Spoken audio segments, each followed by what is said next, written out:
신바람 사연 아파트. 오늘의 사연 시작하겠습니다. 안녕하세요. 신우의 심해부. 시어머니 때문에 아주 이제 무슨 말 앞에 시자만 들어가면 진절머리가 날 정도로 지긋지긋합니다.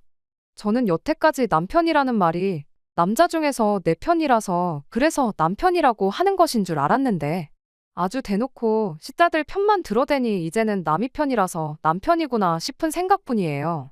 남편이란 두 글자의 시자는 안 들어갔지만 저러는 거 보고 있자니 들어간 거랑 똑같다고 봐도 되지 않나 싶네요. 물론 세상의 모든 시어머니들이, 신우들이 나쁘다고 하는 소리는 아닙니다. 저와는 다르게 좋은 가족들 만나신 분들도 계시겠지요. 아마 모르긴 몰라도 저 같은 사람보다는 정상적인 식가족들 만나서 화목한 가정을 이루고 지내시는 분이 훨씬 더 많을 거라 생각됩니다. 옛날부터 같은 물건을 사도 친구들보다 훨씬 오래 쓰고 품질 좋은 것들만 뽑아서 제가 뽑기 운이 참 좋다고 생각했는데 왜 뽑아도 하필이면 이런 시자들을 뽑은 건지 정작 중요한 거 뽑을 때는 왜 이렇게 운이 없었나 싶습니다. 겉으로 보이는 모습보다 내면이 중요한 건데 그 본질을 몰라보고 운으로 좋은 가족 만나려고 했던 제 실수가 가장 크겠지만 말이에요. 그래도 남편만은 제 편인 줄 알았어요. 힘든 상황에 같이 고생하고 노력해서 그 역경을 이겨내면 남편도 저도 행복해지고 나아가선 그 가족들까지도 전부 행복하게 될 줄 알았는데 이 시자들에게는 고생하고 노력하는 사람이 이 세상에 며느리 한 명이면 충분하다고 생각하고 있었다는 걸 모르고 있었네요. 남편은 저보다 한 살이 많아요. 나이차가 그렇게 많이 나는 편은 아니었지요. 때론 친구 같기도 하고 같이 있으면 마음 편하게 해주는 남편이 참 좋았습니다. 그렇게 저희는 4년간의 연애 끝에 제 나이 29살, 남편이 30살 되던 해에 결혼을 하여 부부의 연을 맺게 되었습니다. 결혼은 남들 하듯이 반반 결혼을 했어요. 몇 년 하지는 않았지만 그간 직장 생활하면서 모아놓은 돈에 대출 1억 끼고 양가 부모님 도움 하나 받지 않고 신혼살림을 차렸고요. 저희 살고 있는 지역이 서울과 비교했을 때 집값이 많이 저렴한 편이기는 해요. 그런데 그만큼 일자리도 많이 없는 편이지요. 저나 남편이나 월급 넉넉히 챙겨주는 그런 좋은 회사가 아니라 그냥 어느 동네에나 하나 있을 법한 중소기업 다니면서 한 달에 300이 조금 모자란 월급 받으며 일하고 있었습니다. 그냥 저희 또래에서 평균이거나 평균 아래인 월급 받는 직장인이었지만 그래도 저희들은 꿈이 있었어요. 맞벌이 하면 그래도 꽤나 큰 돈이니만큼 최대한 아끼고 허리띠 졸라매서 일단 대출부터 갚겠다는 생각이었지요.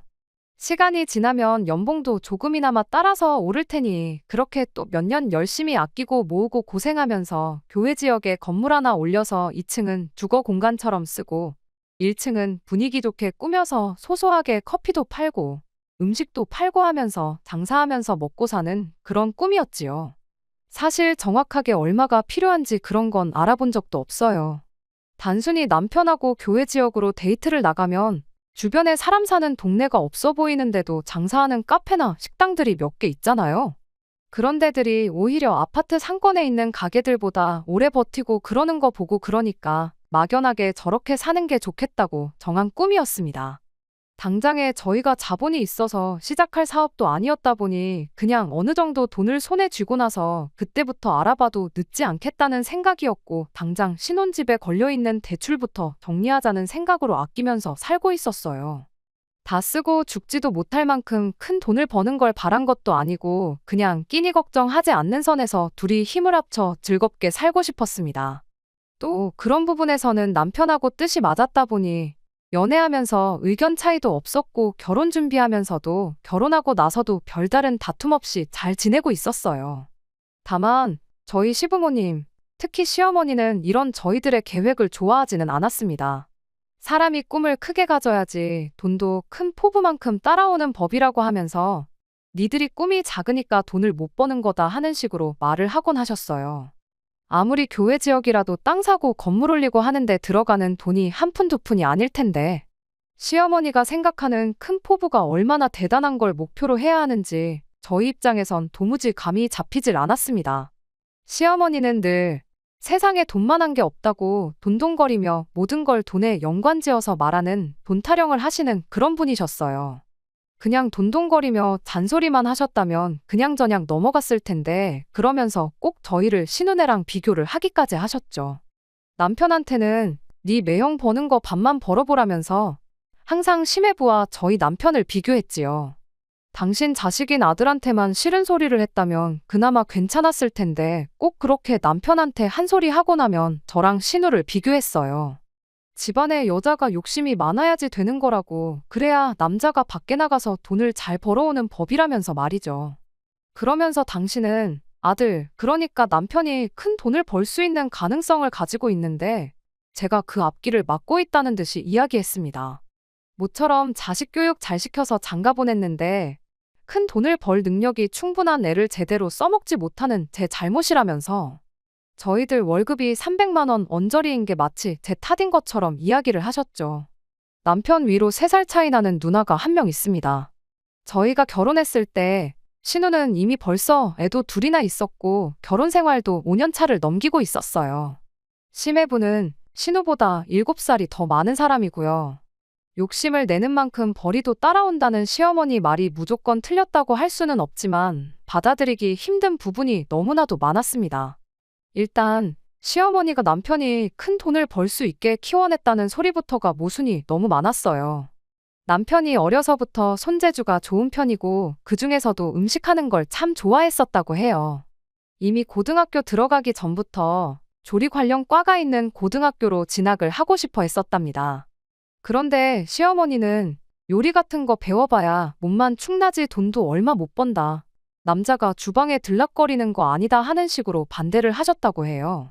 그리고는 남편을 억지로 인문계 고등학교로 진학을 시켰답니다. 남편이 그렇다고 해서 공부를 엄청 잘하고 있던 것도 아니었다고 해요. 관심이 있었던 것도 아니고 자기가 하고 싶은 일을 하면서 행복하게 살고 싶었다는데 사춘기 때 이미 자기의 꿈을 포기해야 했던 상황이었다 보니 그렇게 시어머니 뜻으로 들어가게 된 학교에서 그렇게 공부도 열심히 하지 않았다고 합니다. 그렇게 수능 성적도 별 볼 일 없었고 그래도 대학은 가야 하니 그냥 점수 되는 대로 합격한 학교를 들어갔다고 하고요. 그렇게 취직도 그냥 집 근처에 있는 평범한 중소기업에 들어가게 되었던 겁니다. 물론 남편이 무조건 잘했고 시어머니가 잘못했다는 건 아니에요. 정말 뜻이 있고 꿈이 있었다면 어떻게든 대학교를 관련 학과를 간다던가 아니면 대학 졸업을 하고서라도 시작을 해야 했었던가 했던 게 100번 맞지만 그때까지는 저도 남편과 똑같이 남편 벌이가 이렇게 된 데에는 시어머니 잘못이 가장 크다고 여기고 있었습니다. 아무튼 남편 스펙 자체만 두고 봐도 수많은 회사 중 가장 조건이 좋은 곳을 골라서 들어갈 만큼 좋은 게 아니라 써준다는 회사를 찾아서 가야 할 만큼 별 볼 일이 없었는데 남편의 능력을 써먹지 못한다는 말부터가 저한테 해야 할 말은 아니다 싶었습니다. 그리고 신우랑 저를 비교하는 것 또한 말이 안 되는 소리였어요. 심해분의 집이 조금 사는 집이에요. 심해부가 어릴 적에 온 가족이 미국으로 이민을 갔고 거기서 시작한 사업이 조금 잘 풀리면서 아예 그쪽에 자리를 잡게 되었다고 해요. 남편이 지나가는 말로 설명해줬던 거라 하나부터 열까지 속속들이 사정을 아는 건 아니지만 듣자 하니 당장 사업을 접어도 벌어놓은 돈으로 평생 먹고 사는데 지장 없을 만큼 성공을 했다고 들었어요. 심해부는 딱히 하는 일 없이 미국에서 부모님 사업을 돕고 지냈다고 하는데 휴가차 한국에 놀러 나왔다가 그때 처음 신우를 만나게 되었고 그렇게 두 사람이 인연을 이어오다가 결국엔 결혼까지 하게 되었다고 합니다. 둘이 결혼하고 나서는 신우가 심해부 따라서 미국으로 들어가 살게 되었던 거고요. 그러면서 심해부 쪽 집에서 심해부한테 가장 노릇 제대로 하고 살라면서 가게를 하나 차려줬다고 해요. 그런데 또 집이 돈복이 있는 건지 그렇게 차려준 가게가 또 장사가 잘 돼서 돈을 꽤나 벌고 있는 걸로 알고 있었습니다. 미국에 사는 만큼 제가 심해부를 따로 만나볼 일이 없었어서 심해부가 어떤 사람인지 하는 그러한 자세한 부분은 하나도 모르지만 시어머니 표현에 따르면 졸부집 한량놈이 마누라 잘 얻어서 정신 차리고 사랑구실하면서 살고 있다고 하는 걸로 봐서 시어머니는 심해분의 가게가 잘 될 수 있었던 데에는 신우의 공이 크다고 말을 하려는 것처럼 보였어요. 그런데 말씀드렸다시피 심해부가 어떤 사람인지 제가 겪어본 적도 없는 와중에 둘이 저렇게 잘하고 사는 게 다 신우의 덕이라고 말하기도 조금 모한 상황이었죠. 거기에 이미 심해분의 집 기반이 워낙에 튼튼하다고 했잖아요. 평생을 먹고 살 만큼 벌어놓은 와중에 실패가 뭐가 두려웠겠어요. 든든한 부모님이 뒤에서 버텨주고 있는데 말이에요. 물론 세상 모두가 가게만 차린다고 돈을 다 잘 버는 건 아니겠지만 믿는 구석이 있는 만큼 아무 기반도 없이 시작하는 사람들보다 여러모로 더 유리한 점이 있었을 거라 생각합니다. 신우가 아무리 욕심을 내고 열심히 했다고 한들 자기들 앞으로 가게를 하나 차리기까지의 힘든 과정이 생략된 거나 마찬가지인데 그걸 무조건 심해부는 아무것도 안 했고 신우가 잘한 덕분에 잘 풀렸다고 말하기엔 조금 어폐가 있었죠. 저희도 지금 저희 앞으로 가게 하나 차리려고 열심히 일하고 모으고 있는 거다. 심해분해처럼 가게 하나 차려주시면 저희도 더 욕심내서 큰돈 한번 벌어보겠다 하는 그 말이 목끝까지 올라왔지만 그때는 참았습니다. 그 말 해봐야 싸우자는 소리밖에 안 되는 거잖아요. 하지만 출발선부터가 다른 신우네랑 저희를 비교하는 건 귀담아 들을 필요도 없는 틀린 소리라고 생각하기로 했지요. 시어머니한테 대들어봐야 좋은 꼴은 못 볼 게 뻔하니 그냥 시어머니가 하는 소리는 한 귀로 듣고 한 귀로 흘리는 식으로 크게 신경 쓰지 않기로 남편과 이야기를 하고 말기로 했어요. 해가 지나면서 저희들 월급도 오르고 그래도 시어머니한테는 늘 둘이 먹고 살기도 모자란 만큼의 적은 돈이었거든요. 대체 한 달에 얼마를 벌어와야 만족하실지도 모르겠고 시어머니가 원하는 만큼의 돈을 못 번다고 한들 저희가 하루하루를 그냥 시간 때우며 허송세월 보내는 것도 아니었다 보니 그냥 저희들이 만족하는 선에서 꿈을 이루기 위해 최대한 아끼고 모으며 하루하루를 충실하게 살고 싶은 생각뿐이었어요. 하루하루 최선을 다해서 살고 있다고 생각해도 꼭 시어머니가 신우네랑 저희를 비교하면서 초를 치는 게 하루 이틀 일이 아니었습니다. 그럴 때면 그나마 있던 의욕도 사라질 때가 한두 번이 아니었지만 그 집은 그 집, 우리는 우리 이 생각으로 정말 최선을 다해 살았습니다. 그러던 중 결혼 생활한 지 3년째가 되던 해에 남편한테 안 좋은 일이 하나 생겼어요. 정확히는 남편이 아니고 남편 회사에 안 좋은 일이 생긴 거죠. 코로나 사태를 버티지 못하고 결국 회사가 문을 닫게 되어버렸거든요. 그래도 10년 가까이 일해왔고 연차수도 상당한 만큼 직급도 오르고 월급도 이제 300만 원 중반까지 올라가게 되었는데 남은 대출도 얼마 남지 않은 상황에서 갑자기 남편 직장이 사라지게 되니 저희도 정말 절망적이었어요. 그래도 퇴직금이며 그런 거 다 챙겨준 게 얼마나 다행이었는지 몰라요. 그걸로 일단 남은 대출을 전부 상환하게 되었고 얼마 안 되는 제 월급이나마 외벌 이생활하면서 한 달 한 달 버티고 있었습니다. 생각보다 남편의 재취업이 시간이 더 걸리던 가운데 심해부 부모님이 한국에서 알고 지내던 인맥을 통해 어떻게 일자리를 하나 소개시켜줬어요. 시어머니도 그렇고 신우까지 국제전화를 걸어와서는 마치 저희가 심해부한테 엄청난 은혜를 입었고 평생을 고마워하면서 살아야 한다는 식으로 생색을 내기 시작했죠. 반년 동안 재취업을 못하는 가운데 일자리를 소개시켜준 건 당연히 고마운 일이지만 저는 그게 그렇게 고맙거나 하지는 않았습니다. 왜냐하면 일단 월급부터가 형편없었어요. 시어머니처럼 제가 돈에 연연하는 사람은 아니지만 고작 최저시급보다 몇만 원 더 쳐주는 월급은 정말 말도 안 된다는 생각이었거든요. 남편이 그동안 해왔던 일과는 또 전혀 다른 일이다 보니 경력 같은 걸 쳐줄 수가 없어서 월급을 최소한밖에 못 쳐준다고 했다는데 아는 사람이 소개시켜줬다고 없던 경력까지 인정해서 월급을 더 쳐줘야 한다고 하는 소리는 아니지만 오히려 제 생각에는 아는 사람이 소개시켜줬다고 사람을 아주 싼 값에 대충 부려먹으려는 속셈이구나 하는 느낌밖에 들지 않았습니다. 굳이 해본 적도 없는 일을 최저시급 받으면서 할 바엔 차라리 좀 더 시간을 두고 그간 일해온 경력을 살릴 수 있는 일을 찾거나 아니면 저희가 가게를 하나 차릴 생각이 있으니 똑같이 적은 돈 받을 거면 그때를 대비해 비슷한 가게에 일자리를 구해서 돈을 버는 게 더 낫지 않나 싶었어요. 그럼 적어도 가게가 어떤 식으로 돌아가는지 정도는 안 가르쳐줘도 눈칫밥으로 배울 수 있는 거 아니겠나요? 똑같이 200만 원 받을 거면 차라리 저희들 앞길에 도움이 되는 일을 하는 게 좋겠다는 생각이었어요. 하지만 남편은 끝까지 심해부가 소개해준 그 회사를 들어가겠다고 고집을 부리기 시작했습니다. 저한테 말은 안 했지만 심해부 말이 연차수가 어느 정도 쌓이면 자기 노력여하에 따라서 월급을 400, 500은 받아갈 수 있는 그런 회사라는 이야기를 했다는 겁니다. 받아갈 수 있다는 건 아닐 수도 있다는 이야기지 않냐고 했더니 그래도 매형이 다 뜻이 있으니 그 회사에 나를 꽂아준 것 아니겠냐며 끝까지 제 말보다는 심해부의 말을 맹신하기 시작했어요. 가게에서 일하면 제 말대로 그쪽 업계가 어떻게 돌아가는지는 배울 수가 있지만 돈이 오르는 속도가 다르지 않냐며. 먹는 장사는 일주일만 배워도 누구나 할 수 있는 거라고 그건 그때 가서 배우는 게 낫다고 고집을 부려댔습니다. 그렇게 제 연봉 5천에 남편 3천에서 1년에 8천만 원 가지고 다시 살림을 꾸려나가야 했습니다. 그때까지는 줄어든 만큼 더 아끼고 살면 되는 거 아니냐는 생각이었고 남편이 말했던 대로 시간 지나면 거기서 받는 돈도 올라갈 테니 그냥 결혼 생활 처음 시작했을 때로 돌아갔다 그렇게 생각하기로 했어요. 그때도 살았는데 달에 버는 돈 줄었다고 해서 저랑 남편 사이에 무슨 문제나 생기겠나 그런 생각이었습니다. 그런데 문제는 그렇게 남편이 다시 일을 시작하고 2년이 더 지나 올해가 되었는데도 남편 월급이 그렇게 크게 오르지 않았다는 게 문제였죠. 일 시작할 때는 몰랐지만 거기도 코로나 시기를 넘기면서 상황이 많이 안 좋아졌다고 하더라고요. 남편의 노력 여하에 따라 다시 그 회사가 잘 돌아가면 월급 500씩 주는 것도 문제없다는 식으로 이야기를 했다는데 솔직히 그게 어떻게든 남편을 싼값에 부려먹기 위해 붙들어 놓을 허울 좋은 변명에 불과하지 남편 혼자 노력한다고 해서 될 것 같지는 않아 보였습니다.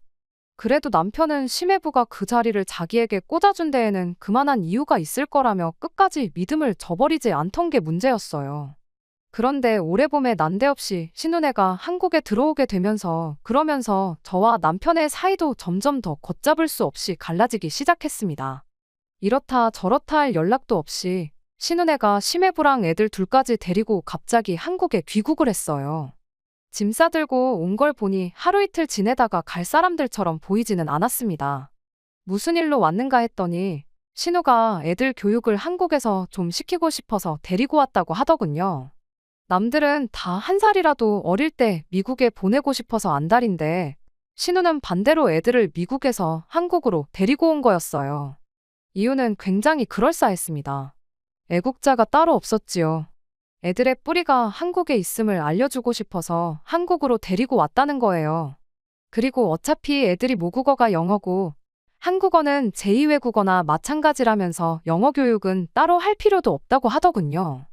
오히려 수학 같은 거 생각하면 한국에서 공부시키고 미국으로 돌아가는 편이 월등하게 거기 애들보다 수준 차이를 보여준다고 하는데 저야 살아본 적도 없는 나라다 보니 신우 말이 맞는 말 같으면서도 이제 겨우 10살 된 애들한테 산수면 모를까 수학이 웬 말이냐 싶기도 했습니다. 사업은 어쩌고 왔냐니까 거기에 신우네 시부모님도 계시고 믿음직한 직원이 있어서 직원한테 수입의 절반을 갖게 해주는 조건으로 가게를 그냥 맡겨두고 왔다고 하더군요. 신우네는 그렇게 애들 중학교까지만 여기서 졸업시키고 미국에 돌아갈 계획이라면서 말이죠. 제 상식으로는 이해가 가지 않는 이야기들을 하고 있는데 그냥 그쪽 동네는 그렇게 돌아가는구나 하고 말았습니다. 솔직히 그때까지만 해도 시어머니 잔소리를 제외하면 신은혜가 저희 앞길에 그렇게 큰 문제가 될 거라 생각하지는 않았거든요. 그런데 그게 아니었어요. 신우가 귀국한 지 한 달도 안 돼서 일을 하나 아주 크게 터뜨려줬지요. 연락도 없이 저희 집에 찾아와 말도 안 되는 부탁을 하나 해오더군요. 원래 신은혜가 처음에 한국 들어와서는 시댁에서 시부모님과 같이 지내고 있었어요. 그런데 한 달 지나서 지내다 보니까 애들 둘의 심해부까지 5식구가 지내기에는 집이 너무 번잡하다 하고 거기에 심해부는 또 장인장모 그러니까 시부모님한테 너무 신세를 지고 있는 건가 싶어 불편해하고 반대로 시부모님 또한 심해부가 어려운 건지 조금 사위 눈치를 보시는 것 같다고 말을 꺼내더군요. 그러더니 난데없이 저희한테 저희 집을 비워달라는 소리를 하더라고요. 지들이 우리 집에서 지낼 테니 저희 보고 시댁에 들어가서 시부모님 모시고 살라고 하는 소리였죠. 말도 안 되는 소리에 어이없는 와중에 남편은 저랑 상의 한마디 없이 언제까지 집을 비워주면 되겠냐며 날짜를 조정하기까지 하는 겁니다. 제가 깜짝 놀라서 뭔 소리를 하는 거냐고 남편 말 급하게 잘라버리고 불편한 건 알겠는데 왜 저희가 집을 비워줘야 하는지는 잘 모르겠다고 애둘러서 거절을 했어요. 그랬더니 신우가 말도 안 되는 소리를 꺼내는 겁니다. 원래 시부모 입장에서는 며느리가 사위보다 훨씬 더 편한 법인 거 모르냐고요. 저희가 집만 비워주면 시어머니도 불편할 일 없고 자기들도 마음이 편하니 일석이조 아니냐고 말도 안 되는 소리를 하는 거 아니겠나요? 멀쩡한 우리 집 비워주고 시부모 모시고 사는 저희 불편할 건 생각 안 하시냐 했더니 두 집안 불편한 것보다 한 집만 불편한 게 훨 낫지 않느냐는 소리를 하대요. 아니, 어차피 애들 중학교 졸업할 때까지 지낼 생각이면 집도 잘 살고 돈도 잘 번다던데 방 하나 구해서 나가 살면 되는 거 아니냐고 했더니 그 말에는 대답도 못하고 제 경제관념이 안 좋다니 어쩐다니 소리를 하는 게 아니겠어요. 막무가내로 우리 집을 생짜배기로 내놓으라는데 더 상대할 필요도 없겠다 싶어서 우리 집 비워줄 생각은 없으니 시댁에서 지내는 거 하루빨리 익숙해지던가 하시라 말하고 그만 돌아가라 했습니다. 그런데 더 어이가 없는 건 신우네의 말도 안 되는 억지보다 남편의 반응이었어요. 신우네를 그렇게 보내놓으기가 무섭게 저보고 가족끼리 왜 이렇게 협조를 안 하느냐며 성질을 부리기 시작했으니까요. 우리가 누구 덕에 이렇게 돈 벌면서 먹고 사는지도 모르고 그게 뭐 어려운 부탁이라고 생각도 안 해보고 거절부터 할 수 있냐면서요. 남편한테 뭐 잘못 먹었냐고 누구 덕에 먹고 산다는 게 무슨 뜻이냐고 물어봤죠. 남편은 매형이 이렇게 일자리도 구해주고 한 덕분에 우리가 지금 따뜻한 방에서 두 다리 뻗고 잘 수 있는 거 아니냐는 대답을 하더군요. 어이가 없어서 내가 벌어오는 돈은 돈도 아니냐고 한마디 따져 물었죠. 당신 매형이 구해줬다는 그 회사에서 한 달에 250만 원도 못 벌어오는데 누가 들으면 한 달에 1,000만 원씩은 따박따박 벌어오는 줄 알겠다고 말도 안 되는 소리 하지 말라고 했죠. 남들 애 키우면서 집에서 편하게 남편이 벌어다 준 돈으로 생활하는데 나라고 돈 때문에 이 나이 먹고 애도 없이 일만 하러 다니는 거 좋겠냐고. 매형 덕에 그나마 한 달에 200만 원 조금 넘게 벌어온다고 고마워할 시간 있으면 그 시간 반만 쪼개서 나한테 고마워나 하라고 한마디 했습니다. 그랬더니 남편이 고작 한 달에 300 얼마 벌어오는 거 가지고 유세를 떠냐며 입에 개거품을 물더라고요. 여지껏 부부싸움 한 번 없이 그 소박한 꿈 이뤄보겠다고 열심히 노력하던 사람이 맞나 싶었어요. 나중 가서는 자기가 나중에 500만 원씩 벌어오고 하면 과연 그때 가서도 똑같은 소리를 하는지 보겠다고 으름장을 놓더라고요. 그래서 큰 소리 칠 거면 그 돈 벌어오고 말하라고 한마디 해줬습니다. 그리고 그때 돈도 각자 알아서 관리하자고 말을 꺼냈죠. 어차피 남편이 새 직장 구할 때쯤 해서 대출도 다 갚았었다 보니 계산할 것도 딱히 없었어요. 그 당시 모아놓은 돈에서 각자 벌어오는 월급만큼 비율을 계산해서 그 자리에서 돈을 나눴죠. 남편은 이를 바득바득 깔면서 어디 한번 두고 보자는 식으로 나왔어요.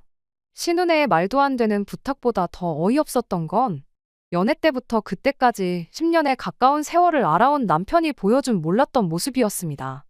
그래도 최대한 좋은 쪽으로 생각하기로 했어요. 당장 남편이 저러는 게 한편으로는 동기부여가 될 수도 있겠다는 생각이었거든요. 그런데 그런 저희 기대가 무색하게 남편은 하루가 가면 갈수록 시댁, 특히나 신우네한테 목을 매기 시작했어요. 결국 그 때문에 이혼까지 하게 되었고요. 그나마 대출 다 갚고 나서 2년 조금 넘게 모아놓은 돈을 돌려준 건 저희 실수였습니다만 어떻게 보면 그렇게 남편과 이 시자들의 민낯을 알게 되는 계기가 되었으니 어떻게 보면 저에게는 전화위복의 기회가 되었죠. 그날로부터 남편은 저 보란 듯이 그 돈을 가지고 시댁을 위해 써대기 시작했어요. 말로는 다 이유가 있었죠. 지 매형, 그러니까 심해부가 말하길 남편 월급이 어떻게 아직도 230만 원밖에 안 될 수가 있냐며. 자기가 부모님한테 연락해서 남편 월급 좀 빨리 올려줄 수 있게 이야기를 해주겠다고 했다는 겁니다. 저는 말도 안 되는 소리다 싶었어요. 심해부 부모님이 얼마나 대단한 사람이건 간에 애초에 말 한마디 해서 올라갈 월급이었으면 처음부터 돈 좀 넉넉히 주라고 했어도 되는 거 아닌가 싶었거든요. 그런데 남편은 그 말을 철석같이 믿고 심해부한테만 어떻게 잘 보이면 자기 월급이 당장에라도 400만 원, 500만 원이 될 것이라 믿었던 거죠. 그렇게 틈만 나면 시부모님이랑 신우네 데리고 나가 자기 돈으로 외식하고 오고 시조카들 좋아한다고 장난감도 사다가 바치고 주말이면 심해부 심심하겠다며 데리고 나가 술도 한 잔 마시고 오고 그 꼴을 보고 있으니 이 인간이 저렇게 돈 쓰기 좋아하는 인간인데 그걸 내가 못하게 한 건가 싶기도 하고 오만 가지 생각이 다 들었습니다. 자기 가족이라고 말도 안 되는 소리 철석같이 믿고 자라는 꼴을 보고 있자니 가족이 좋긴 좋은가 보다 싶었고 그때쯤 되니 저도 결혼하고 나서 너무 친정 부모님께 소홀했던 건 아닌가 싶은 생각이 들었어요. 그래서 저도 이렇게 돈만 모으고 있을 게 아니라 친정 부모님 모시고 어디 가까운데 여행이나 한번 다녀오면 참 좋겠다는 생각이었습니다. 겸사겸사 기분 전환도 하고 그렇게 같이 여행 가서 기회가 닿으면 남편하고 허심탄회하게 이야기 한번 나누고 된다면 화해도 하고 묵은 감정도 해소하고 그럴 생각이었지요. 그런데 친정 부모님 모시고 한번 여행이나 다녀오자는 말을 꺼내기가 무섭게 남편은 대번에 싫다고 거절을 하더군요. 그때 신우가 저희 집 찾아와서 집 비워달라고 했을 때 꺼낸 말을 그대로 읊으면서 말이죠. 사위 입장에서 장인 장모님하고 있는 게 얼마나 불편한지 아냐면서 싫다고 하고 장인 장모님도 자기가 느끼기에 괜히 자기 눈치를 보시는 것 같다고 괜히 여러 사람 불편할 일이 뭐가 있냐면서 여행은 같이 가고 싶지 않다고 하더라고요. 거기서 끝난 게 아니라 난데없이 또 딴소리를 꺼내기 시작했어요. 나도 이렇게 결혼 생활 길게 한국 땅에서 해오면서 장인 장모님이 불편하기만 한데 자기 매형은 여지껏 해외에서 살다가 난데없이 장인 장모랑 한 집에 같이 살게 되니 얼마나 불편하시겠냐며 그 기분이 이해가 가냐고 저한테 되묻는 거예요. 그간 냉전 기간을 거치면서 조금 정신을 차렸나 싶었는데 저런 소리를 꺼내고 있으니 어이가 없어서 말도 안 나오더군요. 그래서 그냥 따라가기 싫으면 오지 말라 한마디 해주고 나는 어쨌든 친정 부모님 모시고 여행 좀 다녀올 테니 그렇게 알라고 했어요. 그리고 잠깐 내가 집 비운 동안 행여나 신혼에 우리 집에 살게 할 생각이 있다면 꿈도 꾸지 말라고 했죠. 그렇게 남편만 두고 친정 부모님과 여행을 다녀왔습니다. 친정 부모님께서는 남편하고 제가 잘 지내는 줄만 알았는데 그런 일이 있는 줄 몰랐다며 크게 걱정하시는 눈치였어요. 그간 있었던 일에 대해 저의 설명을 전부 들으시고는 그래도 남편이 사회생활 하루 이틀 한 것도 아니고 세상 물정을 모르는 것도 아닐 텐데 뭔가 벌이가 될 만한 구석이 있으니까 저렇게 목숨을 거는 거 아니겠냐시며 잘해보려고 하는 걸 테니 너무 나쁘게만 생각하지 말라고 한마디 조언을 해주시더군요. 같이 고생한 세월이 있는데 남편을 좀 더 믿어보라면서요. 혹시나 남편이 지금 잘못된 판단을 하고 있을지라고 해도 남편이 12살 먹은 애도 아니고 조만간 눈치채고 제정신을 차리지 않겠냐시며 이 또한 지나가면 다 추억이 될 일이니 남편을 믿어보라고 그렇게 제게 말씀해 주셨습니다. 그때 저도 제 나름대로 조금의 반성을 했어요. 딱 한 번 싸운 거 가지고 남편하고 돈 관리도 따로 하기로 하고 시댁에 뭐라든 신경 하나 안 쓰기로 하고 제가 너무 극단적으로 나왔나 싶기도 했죠. 그래서 제 나름대로 생각을 했어요. 이렇게 여행 다녀와서 남편이 저랑 약속한 대로 저 몰래 신혼에 불러와서 살라고 집을 내준 상황만 아니면 남편하고 어떻게 잘 풀어서 다시 몇 달 전처럼 두 사람 행복한 미래를 위해 열심히 살아봐야겠다고 그렇게 다짐을 했죠. 여행 다녀와서 정말 현관문 열어보는 게 두려웠어요. 설마 진짜 제가 없는 사이에 신혼애를 집에 끌어들인 건 아닐까 싶어 걱정이었거든요. 남편이 신혼애한테 절절매는 게 충분히 그럴 수도 있겠구나 생각했는데 막상 집에 도착하니 남편이 잘 다녀왔냐며 저를 반겨주더군요. 그날 간만에 남편하고 허심탄회하게 미래에 대해서 이야기를 나눴어요. 남편도 그때 신혼애한테 집을 비워주자고 했던 건 자기가 너무 자기 생각만 했던 것 같다며 사과를 하더군요. 다른 거 다 떠나서 그거 잘못한 건 알고 있으니 참 다행이다 싶었습니다. 남편은 단 한순간도 우리 가게 하나 차려서 소박하게 살자는 그 계획을 까먹은 적 없다고. 하지만 당장 자기 벌이를 생각하면 답이 안 나와서 그런 거라며 당장 자기가 매형한테 너무 목매는 것처럼 보일지라도 다 계획이 있어서 그러는 거니 당분간은 이해 좀 해달라는 식으로 설명을 하더라고요. 당장 돈 얼마 쓴 건 티도 안 날 만큼 큰 돈을 벌어오겠다면서요.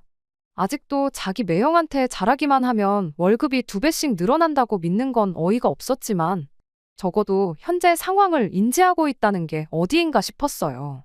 저희 부모님이 말해주셨던 대로 저러다 안 되는 거 알면 제정신 차리겠지. 정말 시간이 해결해줄 문제이겠거니 하고 다시 남편과 잘 지내보기로 이야기가 잘 끝났습니다. 그날 이후로도 남편은 여전히 심해부한테 잘 보이려고 애를 썼지만 나름의 계획이 있다고 하니 당분간은 남편을 믿어보기로 했어요. 그러던 중 남편이 가족들하고 다 같이 한번 여행 좀 다녀오자고 한마디 건네더라고요. 마음 같아서는 남편이 했던 대로 똑같이 나는 시부모님이며 신우내며 불편하니까 당신만 다녀오라고 하고 싶었지만 잘 지내기로 다짐한 지 얼마나 됐다고 치사하게 구는 게 조금 웃긴 것 같아서 그러자고 대답했죠. 그렇게 여행 가기로 한 날 당일이 돼서 시댁에 모였어요. 3박 4일 일정으로 가깝게 제주도를 다녀오기로 되어 있었고 시댁에 도착하니 전부 다 가방 싸놓고 만반의 준비를 하고 있는 게 간만에 여행이라 기대가 아주 큰 듯 싶어 보였습니다. 그런데 대뜸 신우가 시조카들한테 그럼 엄마 없는 동안 외숙모가 엄마나 마찬가지라고 외숙모 말 잘 듣고 있으라는 소리를 하더니 심해부랑 둘이 지들 가방만 챙겨서 쪼르르 나가더라고요. 이게 무슨 소린가 싶어서 나가는 신우 붙잡고 다 같이 가는 가족여행 아니었냐고 가긴 어딜 가시냐고 한마디 물었어요. 그랬더니 신우가 우리는 단둘이 해외여행 좀 다녀올 계획이라며 그동안 애들 좀 부탁한다고 대충 한마디 하고는 그대로 심해부랑 같이 지갈길을 가더군요. 어이가 없어서 나가는 신우네를 뒤로 하고 남편한테 이게 무슨 상황이냐고 물었죠. 그랬더니 남편이 아무래도 매형이 우리 부모님을 불편해하시니까 누나네는 누나네 따로 여행을 가고 우리끼리 다녀오는 게 더 낫겠다 싶어서 이렇게 하기로 했다는 겁니다.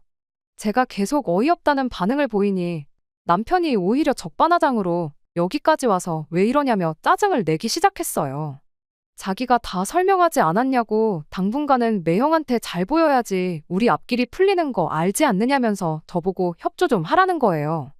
그래서 나라고 뭐 신우네랑 맨날 비교질만 해대는 당신 부모님이 편하기만 한 줄 아냐고 그런데 그것도 모자라서 신우네는 해외여행 보내고 나는 여행지 따라가서 시부모님 챙기고 보모 노릇까지 해야 되는 거냐고 그럴 생각 없다고 여행은 시부모님의 조카들까지 데리고 당신 혼자 다녀오라고 하고 그대로 시댁을 빠져나왔습니다.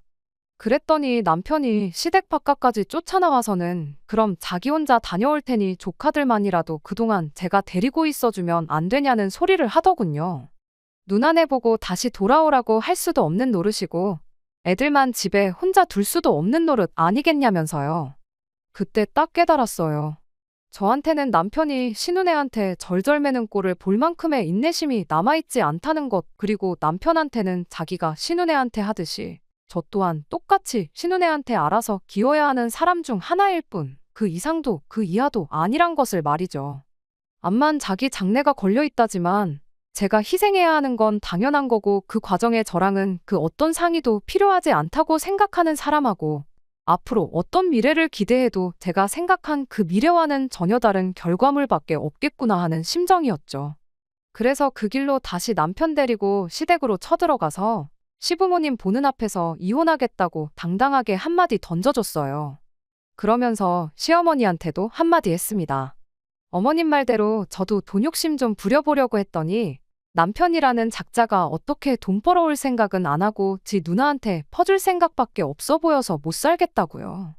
아무래도 신우 욕심이 제 욕심보다 강해서 동생 돈까지 자기 돈으로 만들고 싶은가 본데 제가 신우 욕심을 이겨먹을 깜냥은 안 되는 것 같고 대신 아드님 돌려드릴 테니 아드님 돈까지 보태서 어머님 사위 부자 만들어주고 어머님 아버님은 그 돈으로 호강하시라 말하고 그렇게 이혼 선언하고 집에 돌아왔습니다.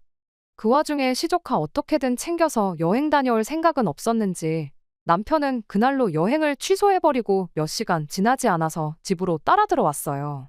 지 누나한테 죽어도 애들은 데려가라는 연락이 하고 싶지는 않았는지 기어이 가족여행 취소해버리고 조카들 시부모님한테 떠넘기고 온 남편 모습을 보니 이혼 선언을 해도 100번 잘했구나 싶은 마음뿐이었습니다. 남편한테 다른 거 다 필요 없으니 이 집값의 절반만 나한테 돌려달라고 했어요.